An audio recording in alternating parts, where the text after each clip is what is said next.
তো প্রিয় বন্ধুরা, কেমন আছেন? তো গরুর মাংস কত সহজে রান্না করা যায় সেটাই আজকে আপনাদের দেখাবো। তো মাটির চুলায় জাল ধরানো হলো, খুব ভালোভাবে জালটা ধরছে। তারপর পাতিলার মধ্যে সয়াবিন তেল ঢেলে দিলাম। যখন গরম হয়ে গেল তখন পেঁয়াজ ঢেলে দিলাম। এই যে এই গরুর মাংস কিভাবে খুব সহজে রান্না করে সেটাই দেখাবো। তো হলুদের গুঁড়া দিয়ে দিলাম, তারপর দিলাম মরিচের গুঁড়া, তারপর দিলাম পরিমাণ মতো পানি, আবারও দিলাম মরিচের গুঁড়া। এগুলোকে ভালোভাবে মিশাবেন, তারপর দিবেন লবণটা ঠিকঠাক মতন দিবেন। এখন আমরা তেজপাতা আর কিছু রকমারি মশলা দিব সুগন্ধির জন্য। তো সুন্দর পরিবেশ। এখন আমরা গরু মাংস যেটা আছে এটা এখন পাতিলায় রাখবো। তো গরুর মাংসগুলো আপনারা খুব ভালোভাবে ধুয়ে নেবেন। তারপর অর্ধেক দেওয়া হলে একটু নাড়িয়ে পরবর্তী আবারও আপনারা এই গরুর মাংস আস্তে আস্তে করে পুরোটাই দিয়ে দিবেন। তারপর এগুলো একসাথে ভালোভাবে মিশাবেন।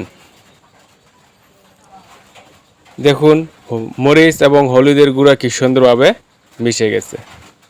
তার এটা হচ্ছে আমাদের পেয়ারা গাছ।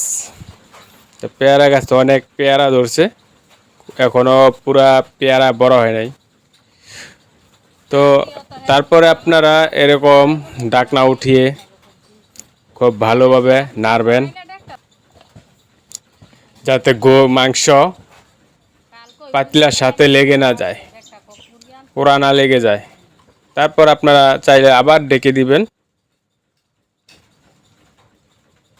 তারপর অপেক্ষা করার পরে ঢাকনাটা খুলবেন, খুলে আবার আপনারা এটাকে নাড়বেন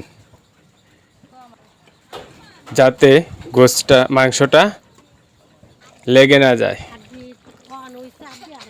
তো এরকমভাবে আপনারা মাংস রান্না করতে পারেন। তো মাংসটা পুরোপুরি সিদ্ধ হয়েছে কিনা সেটা দেখার জন্য লাইবার বড় বোনকে এবং লাইবাকে দিয়ে দিল এক টুকরা করে গরুর মাংস। তো শেষ হয়ে গেল গরুর মাংস রান্না। আর এদিকে লাইবা এবং লাইবার বড় আপু মাংস খাওয়ার জন্য ব্যস্ত। হাতের প্লেটের মধ্যে 3 টুকরা মাংস আর লাইবার প্লেটের মধ্যে 1 টুকরা। খুব মজা করে খাচ্ছে, কারণ এমনিতে গরুর মাংস খুবই ভালো লাগে। আর লাইবা দেখেন গরুর মাংস নিয়ে কোথায় চলে যাচ্ছে, একদম একা একা, এক জায়গায় বসে না। তো মুরগির ঢেকে দেওয়া আছে সেটা দেখতেছে।